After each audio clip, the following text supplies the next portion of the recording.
Formalities at the border, customs declarations, checks.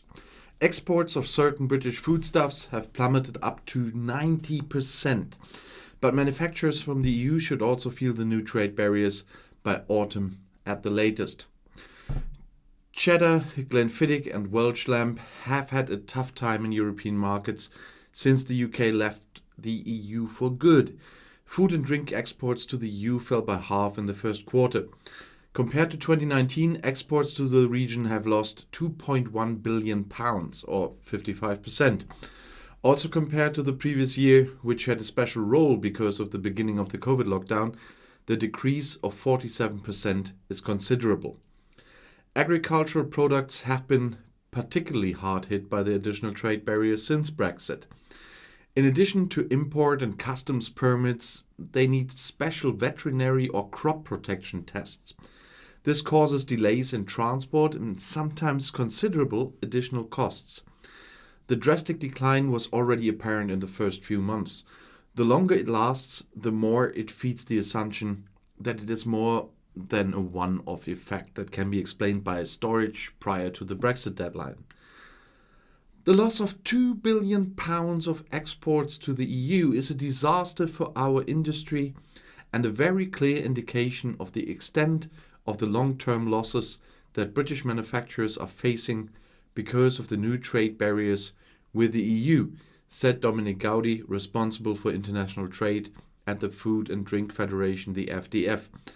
The government should finally stop looking for excuses and support initiatives to help exporters who are now largely excluded from trade with the EU. According to the government, it is still too early to make a clear assessment of the longer-term effects of Brexit. Well, her gin distillery Skywave would literally cut the air of the new rules, said co-founder Rachel Hicks to the BBC. Sales to the EU have totally crashed since the beginning of the year, which has depressed total sales by 30%. She says, "We can no longer simply send gin to our customers all over Europe quickly, but have to wait for the inspection from the tax and customs authorities, the HMRC, if we want to send gin abroad." Spirits are one of the product groups that have been clearly hit. Whisky, the most important export item by value, has lost 32% compared to 2019. Dairy products suffer even more. The demand for British cream and milk has shrunk by 90% and for cheese by 72%. The export of fish has halved. And still all the fishermen voted for Brexit. Practically all EU member states are affected by an often clearly double-digit decline. The sharpest drop by 73% was recorded in exports to Ireland. The island neighbour has traditionally been the main destination for British exports.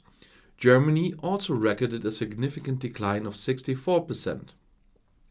The bottom line is that the crash in EU exports resulted in British producers exporting more to the rest of the world than to the EU for the first time in years.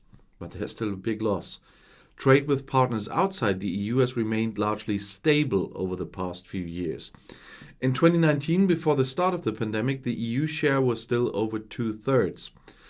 The transition phase ended on December 31st, during which the rules of the internal market largely continued to apply to British producers. A trade agreement is now in force that guarantees, among other things, extensive freedoms from customs duties, in this case tariffs. In principle, however, the same rules apply to Great Britain that the EU also applies to other third countries, including extensive formalities, customs declarations, and checks on imports. These additional regulations have a significant impact on products of animal origin because of the extra tests, and on perishable goods that simply do not survive the longer waiting times at the border.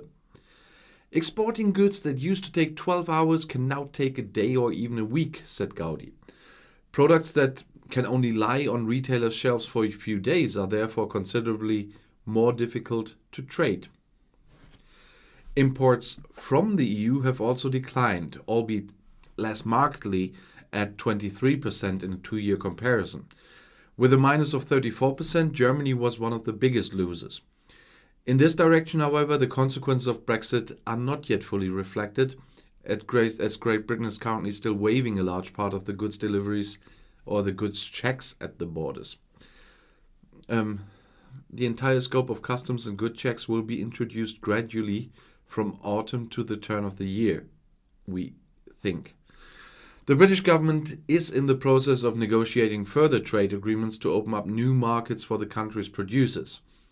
The first major deal since Brexit with Australia was signed earlier last week. The economic growth of the agreement will not be able to compensate for the loss of access to the EU for a long time, warn trade experts. The government itself estimates that the agreement with Australia should contribute 0.01 to 0.02% of gross domestic product over the next 15 years, around 200 to 500 million pounds. The effects of Brexit are also clearly evident on the British labour market. According to information from the International Job Exchange, Indeed, searches from the EU for jobs in Great Britain have decreased by 36% in the past 2 years, compared to the time before the pandemic. Since the decision to leave the EU 5 years ago, the decline has even been 45%. The stricter rules on immigration make employment for EU foreigners difficult in many areas.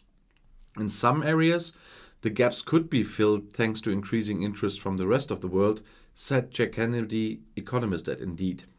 Bottlenecks would threaten elsewhere. I'll see you in my next video. Auf Wiedersehen.